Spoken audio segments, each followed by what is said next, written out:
tous, bienvenue sur l'atelier du jardin.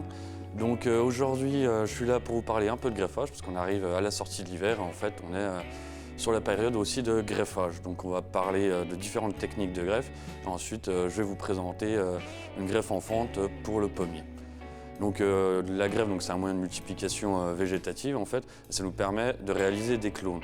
Ça nous permet donc de conserver nos variétés de pommes, une mêle-rose avec une mêle-rose, un Abies Norman avec un Norman. Donc du coup, il existe différentes techniques de greffe en fait qu'on va réaliser en fonction des périodes. Et les différentes techniques de greffe vont avoir un choix sur la plante. Donc là, on a par exemple, c'est un Abies Norman, Golden Sprinter. Donc c'est un sapin de Noël en gros qui pousse jaune. Donc ça, c'est une greffe de plaquage qu'on réalise en hiver. Ensuite, là, on a une greffe qu'on réalise en été, donc c'est un sorbier pleureur, c'est une greffe en chip budding. Donc ça, c'est des greffes qu'on peut faire à partir de la mi-août, en gros, et c'est valable pour tout ce qui est rosier et fruitier. Donc là, pareil, on a un rosier, donc ça, c'est une greffe en écusson, donc c'est des greffes également d'été. Et donc là, pommier à fleurs qui a été greffé l'hiver dernier, et c'est une greffe en anglaise. Donc moi, je vais vous montrer la multiplication de ce pommier à fleurs du coup, en réalisant une greffe en fente. Donc pour réaliser une greffe, il me faudra un porte-greffe. Donc c'est la plante qui va recevoir mon greffon.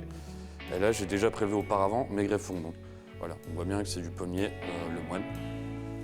Donc ensuite, pour réaliser la greffe, il vous faudra aussi un sécateur, une serpette et un greffoir. Et après, il vous faudra une flexibande ou du raffia chez vous. Et sinon, du mastic pour assurer la cicatrisation.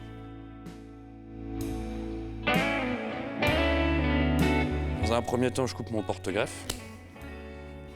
Je garde le porte-greffe, ça va me servir derrière de spatule pour étaler le mastic. Ensuite, je rafraîchis la coupe à l'aide de ma serpette.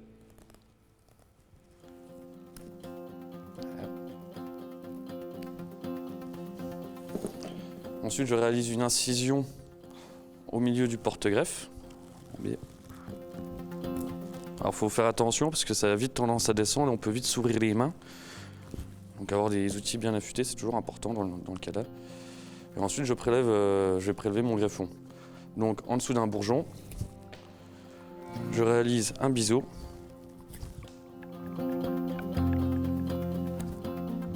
Donc là, on voit bien mon biseau. Je compte 3 bourgeons. Je recoupe en biais au-dessus.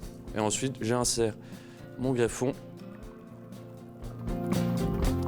dans mon porte-greffe, écorce contre écorce, de façon à ce que ça coïncide bien et qu'il n'y ait pas de jaune.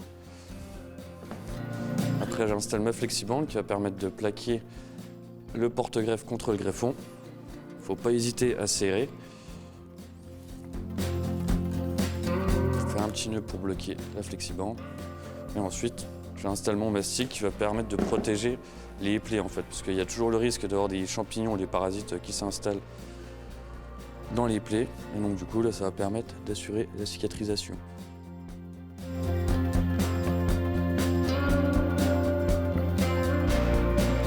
Donc voilà, là j'ai ma greffe qui a été réalisée. Du coup, elle va démarrer, on va dire au printemps. On va avoir les premiers bourgeons qui vont commencer à pousser. Et donc après, on obtiendra d'ici un an déjà un premier sillon. Ce qui peut arriver durant la saison, la période estivale, c'est que vous ayez des petits bourgeons qui redémarrent sur le porte-greffe. Il ne faut pas hésiter à les enlever. Enfin, il faut vraiment les enlever, sinon ça va prendre le dessus sur le greffon. Du coup, vous avez vu une technique de greffage. Je vous dis à la semaine prochaine. Du coup.